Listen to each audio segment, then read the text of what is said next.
विपक्षी गठबंधन India Bharatiya Janata party को हराने के लिए तीसरे दौर की बैठक करने जा रही है। ये बैठक मुंबई में आज से यानी 31 अगस्त से 1 सितंबर तक होने वाली है। इस बैठक का उद्देश्य केंद्र से मोदी सरकार को उखाड़ फेंकना है। विपक्षी गठबंधन की इस बैठक में देश के 28 प्रमुख पार्टियां भाग लेने वाली हैं। तीसरे दौर की बैठक शिवसेना यूबीटी नेता उद्धव ठाकरे और एनसीपी प्रमुख शरद पवार की मेजबानी में हो रहा है। कांग्रेस संसदीय दल के अध्यक्ष सोनिया गांधी और सांसद राहुल गांधी मुंबई के एक होटल पहुंचे। कुछ ही देर में राहुल गांधी प्रेस कॉन्फ्रेंस करेंगे।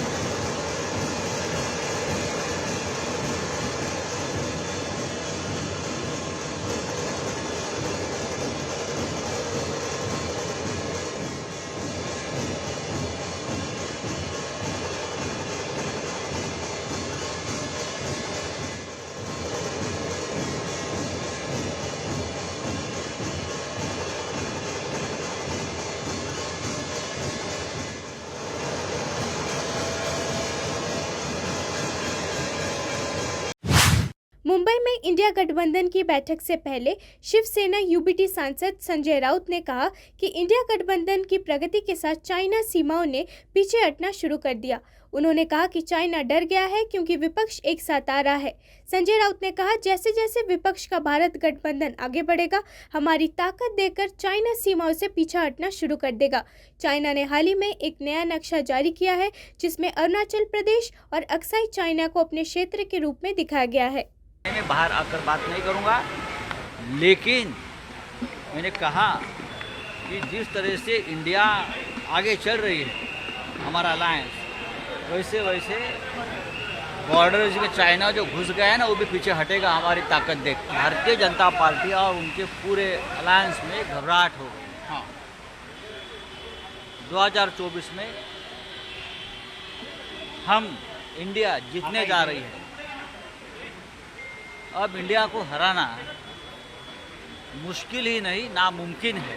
नहीं, लेकिन कल जिस तरह से ममता बनर्जी ने राखी बांधी, ये कहा जा रहा है कि रक्षाबंधन का जो धागा है वो तो मजबूत है, लेकिन आपके गठबंधन का धागा मजबूत नहीं है। ये जो है बीजेपी की तरफ से गठबंधन का धागा रक्षाबंधन की तरह ही मजबूत है। हम सभी एक दूसरे के साथ ऐसे रिश्ते से बांधे हैं जी। वो रिश्ता है इस राष्ट्र की रक्षा का, हाँ, देशभक्ति का, और एक कोई रिश्ता हमारा तोड़ नहीं सकता। हमारे में कोई मतभेद नहीं है, मनभेद नहीं है और किसी प्रकार के भेद नहीं है। आज आपने देखा होगा पूरी तैयारी मुंबई में हो रही है, हो चुकी है। डेलीगेट्स का आना शुरू हुआ है कल रात से।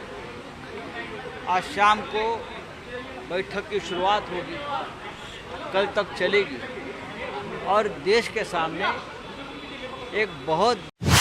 जम्मू कश्मीर की पूर्व मुख्यमंत्री महबूबा मुफ्ती मुंबई पहुंच गई है। महबूबा मुफ्ती जुड़ेगा भारत जीतेगा इंडिया का नारा देते हुए एयरपोर्ट से निकली। आज वो विपक्षी गुट भारतीय राष्ट्रीय विकास समावेशी संगठन इंडिया की तीसरी बैठक में भाग लेने के लिए मुंबई पहुंची। उन्होंने जुड़ेगा भारत जीतेगा इंडिया के नारे भी लगाए। बैठक में लोकसभा चुनाव के लिए गठबंधन की रणनीतियों और राज्यों में सीट बंटवारे पर चर्चा होगी। भारत गठबंधन के लिए एक नया लोगो भी लॉन्च किए जाने की संभावना है।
संभालने के बाद अपने पहले मीडिया साक्षात्कार में भारत में नॉर्वे के राजदूत में एलन स्टैनर ने कहा कि जब सतत विकास लक्ष्य को प्राप्त करने की बात आती है तो दुनिया भारत की ओर देख रही है। राजदूत ने मंगलवार को नए दूत के रूप में कार्यभार संभालने पर भी प्रसन्नता व्यक्त की, जब उन्होंने भारत के राष्ट्रपति को अपना परिचय पत्र प्रस्तुत किया और इसे एक बहुत ही मार्मिक समारोह बताया। एएनआई के साथ एक साक्षात्कार में राजदूत स्टैनर ने बुधवार को कहा, मैं यहाँ भारत आकर वास्तव में खुश हूँ और जिस समारोह में मैं कल गया था वो एक भावुक समारोह था। राष्ट्रपति को परिचय पत्र देना बहुत ही भावुक करने वाला था। मुझे लगता है कि प्राथमिकताओं के मामले में मैंने बहुत अच्छी शुरुआत की है। मुझे लगता है कि भारत में रहने के लिए ये बहुत अच्छा समय है। यदि विश्व को उन लक्ष्य को प्राप्त करना है तो हम उन लक्ष्य को प्राप्त करने के लिए भारत पर निर्भर हैं। इसलिए हमें उन लक्ष्य को हासिल करने के लिए भारत के साथ काम करना जारी रखने में बहुत खुशी होगी। To a very good start. As to the priorities, I think this is a very good time to be in India. The world is looking to India to achieve the Sustainable Development Goals. We are dependent on India to achieve those goals if the world is going to achieve them. So we would be very pleased to continue working with India to achieve those goals. India is a very diverse country indeed, and at the look of it, you would think that there are no two countries that are more different than Norway and India. Norway has 5.5 million inhabitants. India has 250 times more, is 10 times more area than Norway, and it's such a multitude and difference of cultures and history. While in Norway we have been more alike and more of a homogeneous country. Although I think also a lot of Indians have been coming to Norway in the late last year, so it's also becoming more diverse because of that and because of other coming. And we are moving towards each other, and Norway was the first. Delhi स्थित भजनपुरा में हुए हत्याकांड में police ने मुख्य आरोपी को गिरफ्तार कर लिया है। दिल्ली पुलिस ने बताया कि मुख्य आरोपी समीर उर्फ माया को स्पेशल सेल ने गिरफ्तार किया है। समीर उर्फ माया वही है जो डॉन बनने के लिए इंस्टाग्राम पर हथियारों के साथ वीडियो डालता था। स्पेशल सेल ने हत्याकांड में इस्तेमाल हथियार भी बरामद किए। इसके अलावा पुलिस ने माया गैंग के सदस्य बिलाल गनी उर्फ मल्लू को भी गिरफ्तार किया है। एएनआई के अनुसार DCP north east Joy N Tirkey ने बताया कि भजनपुरा हत्याकांड के सिलसिले में बिलाल गनी उर्फ मल्लू नाम के एक व्यक्ति को गिरफ्तार किया गया है। आरोपी को रात करीब 2 बजे सिग्नेचर ब्रिज के पास से पकड़ा गया। 29 अगस्त को गिरफ्तार आरोपी अपने 4 अन्य साथियों के साथ मृतक और घायल व्यक्ति के साथ रोड रेज में शामिल था।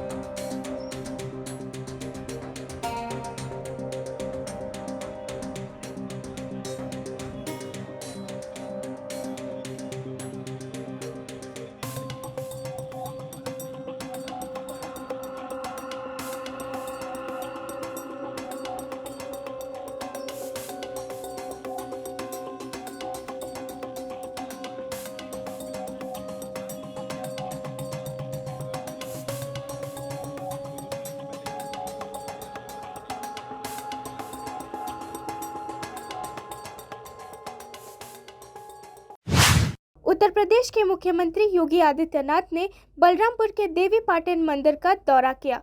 योगी आदित्यनाथ ने मंदिर में पूजा भी की। मुख्यमंत्री ने मंदिर में स्थानीय लोगों से बातचीत की।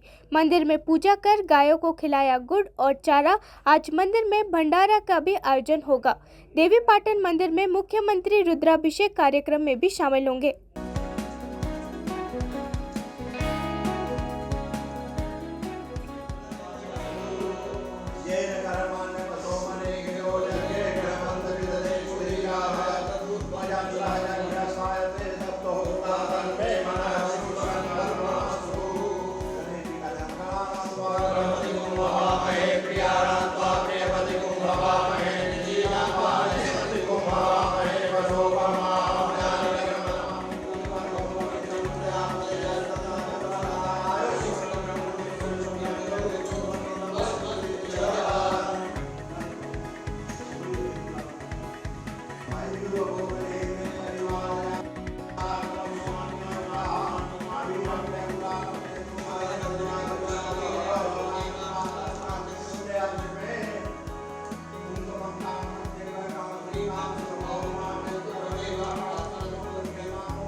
कांग्रेस सांसद जयराम रमेश ने प्रेस कॉन्फ्रेंस कर प्रधानमंत्री नरेंद्र मोदी और गौतम अडानी के कथित रिश्तों पर सवाल उठाए हैं। जयराम रमेश ने आरोप लगाते हुए कहा, 28 जनवरी से 28 मार्च तक कांग्रेस पार्टी ने अडानी को लेकर प्रधानमंत्री से 100 सवाल पूछे। हमें कोई जानकारी नहीं है कि अडानी की रिश्ता शेल कंपनियों में 20,000 करोड़ रुपए का मालिक कौन है। उन्होंने आगे कहा, राहुल गांधी ने इन मुद्दों पर लोकसभा में बात की और उन्हें लोकसभा से अयोग्य घोषित कर दिया गया। ये अडानी का मुद्दा नहीं है, ये मोदानी का मुद्दा है। असली मुद्दा प्रधानमंत्री मोदी और अडानी के बीच का रिश्ता है। 28 मार्च 2 महीने में कांग्रेस पार्टी ने प्रधानमंत्री से 100 सवाल पूछे। ये हम अडानी के हैं कौन श्रृंखला है। हमने ये सवाल उठाए, रोज हम 3 सवाल उठाया करते थे। आप देख रहे हैं पीछे, मेरे पीछे आप देख रहे हैं, हम अडानी के हैं कौन, अंग्रेजी में और हिंदी में और अलग अलग भाषाओं में ये छपा गया। 100 सवाल हमने पूछे प्रधानमंत्री से। हमने प्रधानमंत्री को कहा, माननीय प्रधानमंत्री जी चुप्पी तोड़िए, और हमने एक ही मांग की,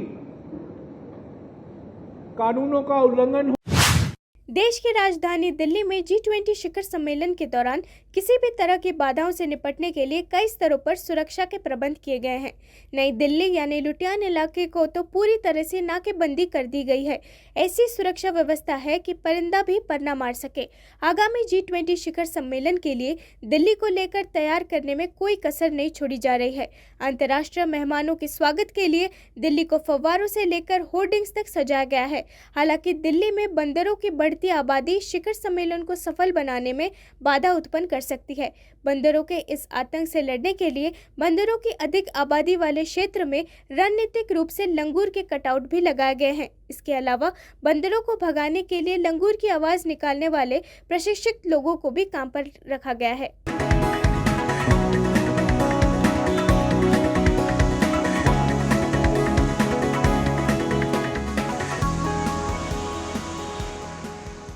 ये तो वन्य जीव हैं और नेचुरल हैबिटेट में है, रिच के पास काफ़ी ज़्यादा हैं।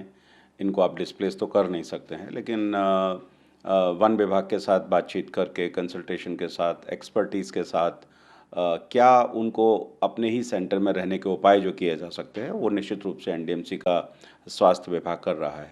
एक तो आपने देखा होगा कि जगह जगह एक बड़े साइज़ के कटआउट्स भी लगाए हैं और वो कटआउट देख करके उन कोलारस विधायक वीरेंद्र रघुवंशी ने भाजपा से इस्तीफा दे दिया। उन्होंने गुरुवार को शिवपुरी स्थित अपने निज निवास पर प्रेस कॉन्फ्रेंस कर इसकी जानकारी दी है। रघुवंशी ने कहा, जनता से सलाह लेने के बाद आगे की रणनीति तय करूंगा।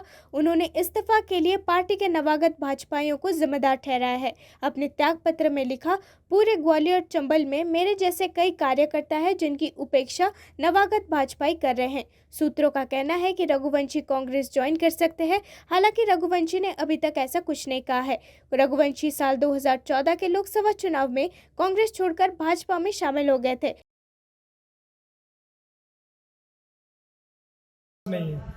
अगर इस तरह के भ्रष्टाचारी मंत्री, आतंकी मंत्री, मूल भाजपाई को कुचलने वाले मंत्रियों के अधीनस्थ ही हमको करना पड़ेगा, जैसा मैं महसूस करता था। इस कारण से ये बड़ा निर्णय मुझे लेना पड़ा है और जीवन में कोई भी निर्णय लेने के बाद मैंने पीछे कदम नहीं हटाया। अभी आपने बोला कुचलने वाले आतंकी नेता, क्या इन नेताओं के कुछ नाम जान सकते हैं कि कौन कौन से ऐसे नेता हैं जिनसे आप? महेंद्र सिंह सिसोदिया हैं, बिजली के मंत्री हैं, जो मुख्यमंत्री ने मुझे 2 सब स्टेशन दिए, मुझे भूमि पूजन नहीं करने दे रहे हैं, लोकार्पण नहीं करने दे रहे हैं। मेरे ड्राइवर से विवाद हुआ मेडिकल कॉलेज में, एक पेशेंट को मैं देखने गया था जनसेवा में। माननीय महेंद्र सिंह सिसोदिया मंत्री, प्रभारी मंत्री, यहाँ मेरा विरोध नहीं हुआ तो अपने भमौरी विधानसभा से चंद 20 कार्यकर्ताओं को भेज के मेरा पुतला जलवाते हैं कोलारस में आकर के। इससे बड़ी और क्या प्रमाण होंगे और किस तरह कुछ लोगे? मुख्यमंत्री ने उस प्रकरण में हस्तक्षेप किया, एसपी कलेक्टर को फ़ोन किए। जब मेरे ऊपर एफआईआर होने से बची, मेरा सीधा कोई मारपीट विवाद स्वयं का हुआ ही नहीं था। मेरे ड्राइवर से एक स्टाफ की धक्का मुक्की मेडिकल कॉलेज में हो गई थी। एक सीरियस पेशेंट को देखने में रात को 11 बजे गया था। तो मैं कह रहा था कि अगर ड्राइवर से कुछ विवाद हुआ है, आपकी धक्का मुक्की हुई है, डॉक्टरों से मैंने कहा था, तो आप एफआईआर करा दो। आपने भी उसमें 2-4 चांटे मारे हैं।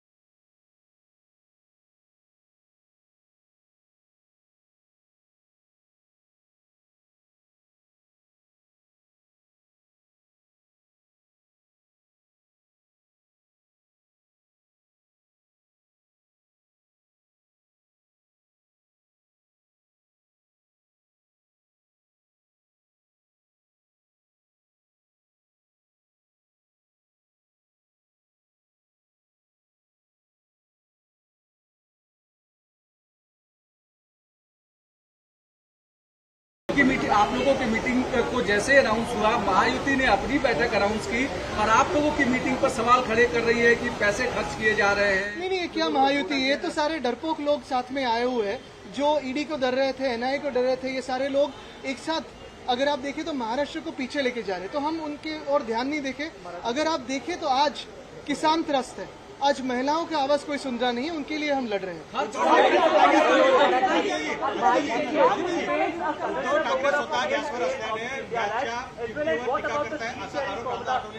हम एक I think you must have heard from Uddhav ji very clearly yesterday that we have many choices. You have a country of 120 crore people. The BJP has no choice, but we have many choices for the PM phase.